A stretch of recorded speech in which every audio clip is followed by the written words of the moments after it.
شروع اللہ کے نام سے جو بڑا مہربان اور نہایت رحم کرنے والا ہے۔ مس عائشہ۔ دوستو، اس ویڈیو میں آگے بڑھنے سے پہلے اگر آپ لوگوں نے ابھی تک ہمارے یوٹیوب چینل عورت ہب کو سبسکرائب نہیں کیا تو اس چینل کو سبسکرائب کر لیں اور ساتھ ہی لگے بیل آئیکن کو بھی پریس کر دیں تاکہ تواتر کے ساتھ ہماری ویڈیوز آپ تک پہنچتی رہیں۔ دوستو، مس عائشہ ایک چھوٹے سے شہر میں پرائمری اسکول کلاس پنجم کی ٹیچر تھی۔ ان کی عادت تھی کہ وہ کلاس شروع ہونے سے پہلے ہمیشہ آئی لو یو آل بولا کرتی تھی، مگر وہ جانتی تھی کہ وہ سچ نہیں کہتی۔ وہ کلاس کے تمام بچوں سے یکساں پیار نہیں کرتی تھی۔ کلاس میں ایک ایسا بچہ تھا جو مس عائشہ کو ایک آنکھ نہ بھاتا۔ اس کا نام طارق تھا۔ طارق میلی کچیلی حالت میں اسکول آ جایا کرتا تھا۔ اس کے بال بگڑے ہوئے ہوتے، جوتوں کے تسمے کھلے ہوئے ہوتے، قمیص کے کالر پر محل کا نشان۔ لیکچر کے دوران بھی اس کا دھیان کہیں اور ہوتا۔ مس عائشہ کے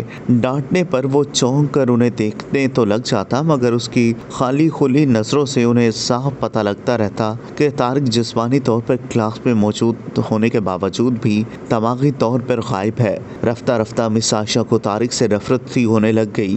کلاس میں داخل ہوتے ہی طارق مس عائشہ کی سخت تنقید کا نشانہ بننے لگا۔ ہر بری مثال طارق کے نام سے منسوب کی جاتی، بچے اس پر کھلکھلا کر ہنستے اور مس عائشہ اس کی تزلیق کی تسکین حاصل کرتی۔ طارق نے البتہ کسی بات کا کبھی کوئی جواب نہیں دیا تھا۔ مس عائشہ کو وہ ایک بے جان پتھر کی طرح لگتا تھا جس کے اندر احساس نام کی کوئی چیز نہ تھی۔ ہر ڈانٹ، طنز اور سزا کے جواب میں وہ بس اپنے جذبات سے آری نظروں سے انہیں دیکھتا اور سر جھکا لیتا۔ مس عائشہ کو اب اس سے شدید چڑ ہو چکی تھی۔ پہلا سیمیسٹر ختم ہوا اور رپورٹیں بنانے کا مرحلہ آیا تو مس عائشہ نے طارق کی پروگریس رپورٹ میں اس کی تمام برائیاں لکھ دی۔ پروگریس رپورٹ والدین کو دکھانے سے پہلے ہیڈ مسٹریس کے پاس جایا کرتی تھی۔ انہوں نے جب طارق کی رپورٹ دیکھی تو مس عائشہ کو بلا لیا۔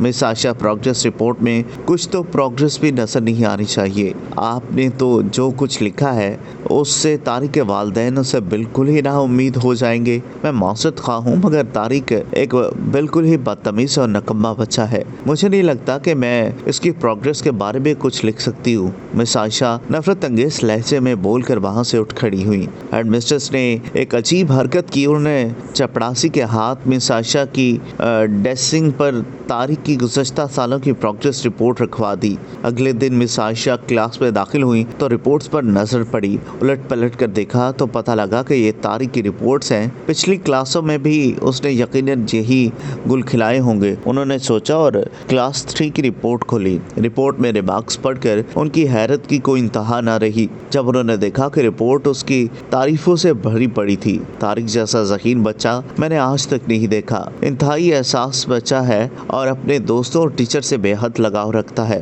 آخری سیمیسٹر میں بھی طارق نے پہلی پوزیشن حاصل کر لی تھی۔ مس عائشہ نے غیر یقین کی حالت میں کلاس 4 کی رپورٹ کھولی۔ طارق نے اپنی ماں کی بیماری کا بے حد اثر لیا ہے، اس کی توجہ پڑھائی سے ہٹ رہی ہے۔ طارق کی ماں کو آخری سٹیج کا کینسر تشخیص ہوا ہے۔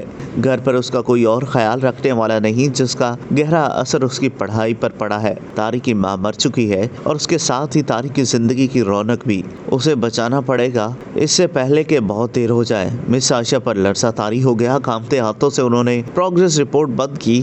آنکھوں میں آنسو تھے، ایک کے بعد ایک گرنے لگے۔ اگلے دن جب مس عائشہ کلاس میں داخل ہوئی تو انہوں نے اپنی عادت مستمر کے مطابق اپنی روایتی جملہ آئی لو یو آل دہرایا، مگر وہ جانتی تھی کہ وہ آج بھی جھوٹ بول رہی ہیں۔ دوستو، اگر آپ کو یہ ویڈیو پسند آئی ہو تو اس ویڈیو کو لائک کریں، کمنٹ کریں اور ہاں، جاتے جاتے ہماری یوٹیوب چینل عورت ہب کو سبسکرائب کرنا مت بھولیے گا۔